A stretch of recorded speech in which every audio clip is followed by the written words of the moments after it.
Et si je vous disais qu'un simple livre pouvait vous offrir richesse, pouvoir et gloire en échange de votre âme?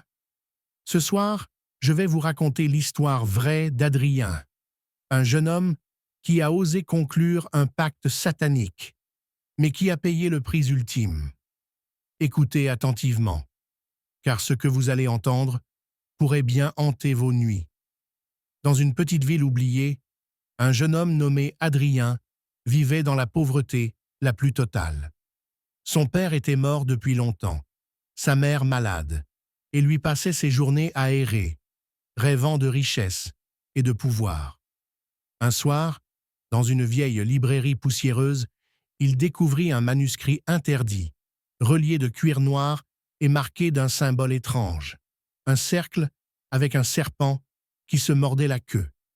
À l'intérieur, des pages décrivaient un rituel satanique qui promettait à celui qui l'exécutait fortune, gloire et domination, en échange d'un simple serment à minuit. Adrien, aveuglé par son désespoir, décida d'essayer. À minuit, il se rendit dans une vieille chapelle abandonnée. Le sol était fissuré, les vitraux brisés, et l'air empestait l'humidité et la mort. Il dessina un cercle au sol avec de la craie, y plaça des bougies rouges et récita les incantations du livre. Au début, rien ne se produisit, mais soudain, le vent se leva, les flammes des bougies s'allongèrent et une voix grave résonna dans les ténèbres. « Tu m'as appelé, et me voici. Que désires-tu, mortel ?»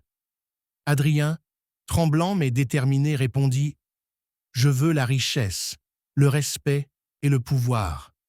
Donne-moi tout cela, et je serai à toi. » Un rire caverneux emplit la chapelle et une silhouette obscure apparut. Un démon au visage masqué, cornu, avec des yeux qui brillaient comme du sang en fusion. Le pacte fut scellé dans la douleur. Adrien dut offrir une goutte de son sang, et le démon lui marqua la main d'un symbole brûlant. Dès le lendemain, la vie d'Adrien changea. Il trouva de l'argent de façon mystérieuse, gagna en influence, et les gens, qui autrefois le méprisaient, se mirent à le craindre et à le respecter. Mais plus le temps passait, plus des phénomènes étranges se produisaient autour de lui. Des ombres le suivaient dans les rues, il entendait des chuchotements la nuit, et ses rêves étaient envahis par des cris et des flammes. Sa mère tomba gravement malade, et malgré toute sa fortune, aucun médecin ne parvint à la sauver. Le soir de son enterrement, Adrien aperçut encore le démon, tapi dans l'ombre, qui lui souriait. Les années passèrent, et Adrien comprit trop tard la vérité. Tout ce qu'il possédait avait un prix. Ses amis mouraient mystérieusement, ses amours disparaissaient, et son visage se marquait de rides bien trop tôt pour son âge. Un soir, à nouveau dans la chapelle, il tenta de rompre le pacte. Il cria, supplia, brûla le manuscrit, mais rien n'y fit. Le démon apparut une dernière fois, plus terrifiant que jamais, et lui dit « Tu m'as donné ton âme, Adrien, il est temps de venir avec moi. » Dans un cri d'horreur, Adrien fut englouti dans les flammes, laissant derrière lui seulement une odeur de soufre et le cercle de craie brisé.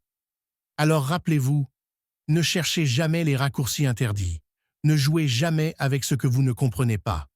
Adrien pensait trouver la richesse, mais il n'a trouvé que la damnation. Souvenez-vous, Adrien a cru qu'il pouvait tromper les ténèbres, mais les ténèbres ne pardonnent jamais. Les pactes occultes, les rituels interdits ne mènent qu'à la perte éternelle. Alors prenez garde, ne jouez jamais avec ce que vous ne comprenez pas. Si cette histoire vous a glacé le sang, abonnez-vous dès maintenant pour découvrir d'autres récits occultes et effrayants. Car croyez-moi, ce n'était que le commencement.